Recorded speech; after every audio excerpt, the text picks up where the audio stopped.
In this video, I'll show you how to change your Bing settings so you can personalize your search experience.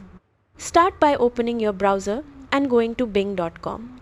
Once the page loads, look in the top right corner.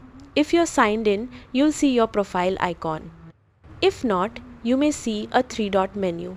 Click that area and select Settings.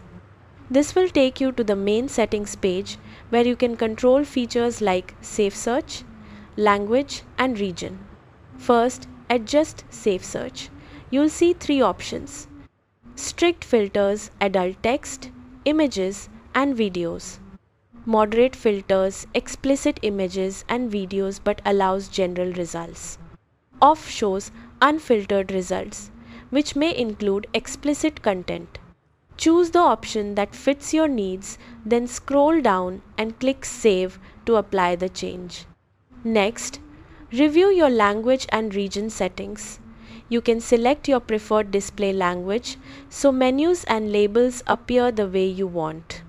You can also choose your country or region to get more relevant local news, services and search results. After making changes, save your settings. If you do not see updates immediately, refresh the page or run a new search. That's it. Open Bing, go to Settings from the top right, adjust SafeSearch, language and region, then save your preferences for a more personalized experience.